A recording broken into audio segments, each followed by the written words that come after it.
હવે જમાનો બદલાઈ ગયો છે, હવે સાસુ એ ડિજિટલ થઈ ગઈ છે. હવે એમાં સાસુ ને બહુ મેણા ટોણાય હવે તો ફેસબુકમાં કમેન્ટ કરીને કરે છે. કારણ કે પેલા કેવું હોય તો સાસુ એ કેટલી બધી ગોપી મંડળના ગ્રુપમાં હોય, પરિવારના ગ્રુપમાં હોય, બરાબર, એટલે ડિજિટલ થઈ ગયા છે. હમણાં હું મારી એક ફ્રેન્ડની ઘરે ગઈ તો એના સાસુ બેઠા હતા, બેઠા બેઠામાં ધ્રુજામાં. મેં કીધું આ શું તારા સાસુ કેમ ધ્રુજે છે? એ કે વાઇબ્રેટ મોડ ઉપર રાખ્યા છે ને.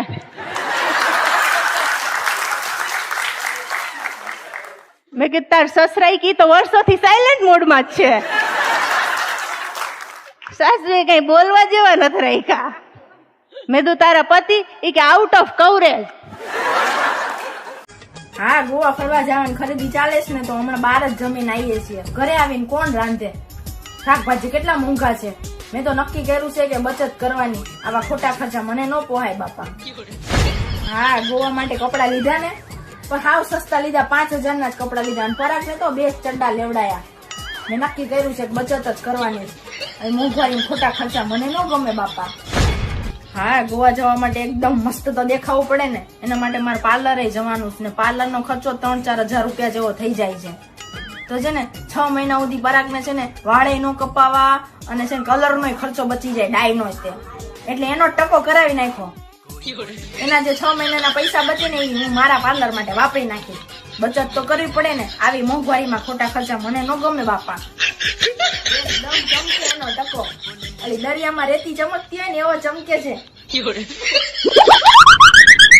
આમે તને બાચા સિવાય આવડે શું? આ તો એના માટે આવડે જ જોવે. બાજવાનું કઈ ઇનામ નહીં થઈ જતું. વર્ષો જૂની તમારી નાની નાની ભૂલો હોય ને તે યાદ રાખવી પડે.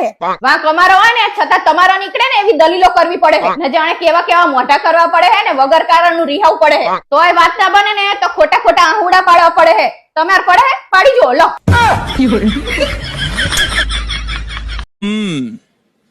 पीते हो?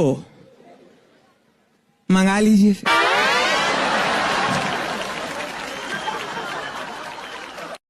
कोई रोके कोई टोके जितना भी हमको समझाए मैं ना सुनूंगी कभी.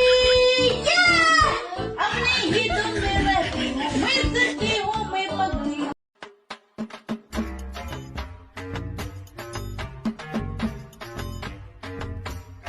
અલે પણ એકલો તો બેવા દે થોડી વાર. શું પાછળ ને પાછળ આવી જાઉં છું?